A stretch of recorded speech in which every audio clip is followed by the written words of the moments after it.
नमस्कार, आप देख रहे हैं अमर उजाला.com।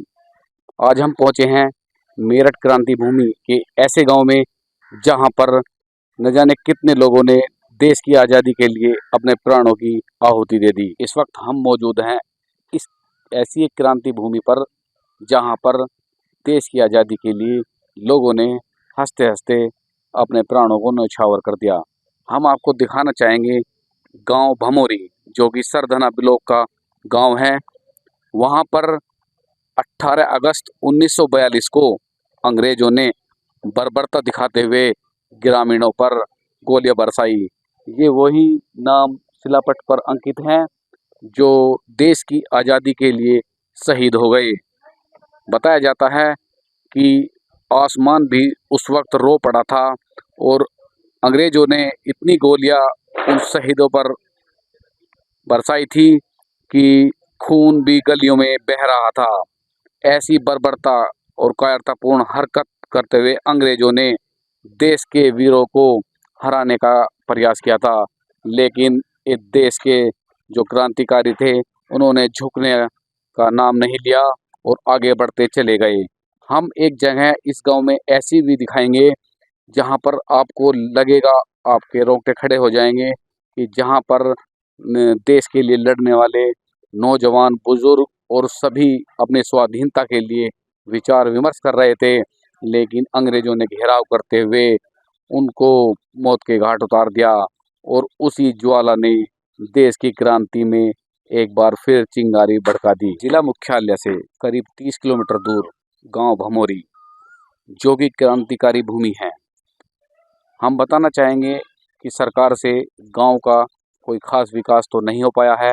आज़ादी के 77 साल बाद हाँ, इस गांव में शहीदों की स्मृति में संग्रहालय और स्मारक का निर्माण कराना शुरू कर दिया गया है। आप मेरे दाएं तरफ देख सकते हैं, जो सरकार की योजना के तहत गांव में एक शहीद स्मारक और सौंदर्यीकरण के साथ उसमें संग्रहालय का निर्माण कराया जा रहा है। करीब 2 करोड़ की इसमें लागत आएगी और आने वाले 1 साल में इस सौंदर्यीकरण के रूप में आप इसे देख सकेंगे, शहीदों की स्मृति को और उस आज़ादी के उस पल को जब लोगों ने ये महसूस किया था अंग्रेजों के बर्बरता के जो हमले हुए थे, उसको दिखाने की यहाँ पर झलक दिखाई जाएगी। उसकी प्रेजेंटेशन भी हुआ करेगी। तो मेरे तरफ जो बिल्डिंग बन रही है वो देख सकेंगे, उसमें फिलहाल कार्य चल रहा है। केंद्र सरकार और भारत सरकार और राज्य सरकार की तरफ से ये निर्माण कराया जा रहा है। ये क्रांतिकारी गांव भमोरी की मोटो की चौपाल है, जहां पर अंग्रेजों की बर्बरता की कहानी, जिसे जलियांवाला मिनी कांड भी कहा जाता है, उसकी इस कहानी को सुनकर आज भी मन में तरह तरह के ख्याल आते हैं। सोचते हैं कि क्रांतिकारी किस सोच, किस उम्मीद, किस संघर्ष और किस जज्बे के साथ अपने देश के लिए शहीद हुए होंगे। मैं आपको इस मोटो की चौपाल, इस नमन स्थल को आपको दिखाना चाहूँगा, जहाँ पर हमारे क्रांतिकारी अंग्रेजों के खिलाफ रणनीति बना रहे थे। गांव के अन्य लोग भी मौके पर थे। इस चीज़ की जानकारी अंग्रेजों को हुई तो उन्होंने सेना की एक टुकड़ी भेजकर क्रांतिकारियों पर हमला कर दिया। अंधाधुंध गोलियां बरसाई, नरसंहार किया। ये सभी आसपास की गलियां खून से लाल हो गई। गांव वाले बताते हैं कि ऐसी बर्बरता को देख आसमान भी रो पड़ा था। कुछ देर बाद ही बारिश हुई और सभी गलियों में क्रांतिकारियों का खून बहने लगा, जिससे ये क्रांतिकारी गांव और उसके में गलियों में बहते हुए खून को देखकर हर किसी के मन में शोला भड़क उठा। ये जो आप देख रहे हैं जर्जर भवन, ये वही मोटो की चौपाल, वही क्रांतिकारी नमन स्थल है जहाँ पर क्रांतिकारियों ने देश की स्वाधीनता और उसकी आज़ादी के लिए अपने प्राण न्यौछावर कर दिए। मोटो की चौपाल जो कि शहीद स्थल है, वहीं पर हम आज बात करेंगे ग्रामीणों से, जो उस वक्त की जो बुजुर्ग बताते हैं वही जुबानी बयां करेंगे। हमारे बुजुर्ग हैं कांति प्रसाद जी, वो बताएंगे क्या हुआ था उस वक्त। उस वक्त ये था जी, यहाँ रामस्वरूप बलिया के रहने वाले थे। उन्होंने आकर यहाँ जलसा करवाया। वे महाशय जी बलजीत सिंह से मिले, प्रेम सिंह महाशय जी था, उनसे मिले। उन्होंने यहाँ चौपाल पे उनका प्रोग्राम रखवा दिया जलसे। तो इस बात को सुन के अंग्रेजों को पता लग गया। उन्होंने सेना की टुकड़ी भेज दी, उधर को घूम कर आए। रास्ते में फिर एक से मारपीट भी करी उन्होंने, बताओ हमें कहाँ है। उन्होंने फिर घुमा उमा के बहुत देर में यहाँ लाए। जिस गली को आप आए हो इसको ना निकल के वे परे को लाए घुमा के, जो रास्ता जो वो आया। आज इससे देर लग जाए। इतने में गांव कुछ वाले कुछ भाग गए, कुछ जो डरे नहीं हुए बैठे रहे। तो उन्होंने आप तो फायरिंग शुरू कर दी। गाँव वालों ने लट्ठी बजाई तो उनमें 5 आदमी शहीद हो। क्या नाम है उनके? उनका प्रहलाद सिंह, बोबल सिंह, फतेह सिंह, एक रामस्वरूप शर्मा, लटूर सिंह। 6 आदमी, 5-6 आदमी शहीद। और क्या बताते थे बुजुर्ग उस वक्त कैसा मंजर था? अंग्रेजों का इरादा था कैसा मंजर था उस वक्त? पूरा गांव छोड़ दिया था, पूरा गांव छोड़ भाग गया था, पूरा गांव खाली हो गया था। फिर तो यहाँ से जाने के बाद में उन्होंने कुछ आदमी जेल चले गए और तोप रखवा दे गाँव में। यहाँ झिटकरी गाँव है, वहाँ आके वो एक इधर का ही था कोई बेचारा ड्राइवर, उसने वो उस गाड़ी में धंस दी तो वो निकली नहीं, दिन छिप गया। फिर वो उन्होंने वो वापस मंगा लिए। तो टाइम के पाबंद थे अंग्रेज, उन्होंने फिर तो मशीन आई नहीं, मनी गाँव को तोप से उड़ाने का हुक्म दे दिया था। मैं आर्मी से रिटायर्ड हूँ, हवलदार तेजवीर सिंह। यहाँ पर जो है सन 42 में उस समय अंग्रेजों का राज था और उस समय क्रांति उठी हुई थी। तो यहाँ पर जो है जलसा हो रहा था। तो इस जलसे में जो कुछ आदमी चले गए थे, अंग्रेजों ने अपनी सेना की टुकड़ी भेजी और उन्होंने अचानक जो अटैक किया था यहाँ पर, जिसमें के 5 जो 6 हैं इतने ये शहीद हो गए थे यहाँ पर। ये मोटो की चौपाल है। मैं दिनेश, ग्राम प्रधान शहीद ग्राम भगोरी, जिला मेरठ। प्रधान जी, क्या इतिहास रहा है इस गांव का, शहीद गांव भगोरी का? 1942 में महात्मा गांधी द्वारा भारत छोड़ो आंदोलन चलाया जा रहा था। उसी आंदोलन से जुड़ते हुए हमारे गांव में एक जगह है गांव के बीच में, मोटो की चौपाल के नाम से। वहाँ मीटिंग करी जा रही थी अंग्रेजों के खिलाफ कि भाई इन्हें कैसे देश से भगाया जाए और किस तरीके से इनसे लड़ा जाए। उसकी सूचना किसी गुप्तचर ने, जो अंग्रेजी शासन के यहाँ अधिकारी थे, उन्हें दे दी गई और हमारे गांव को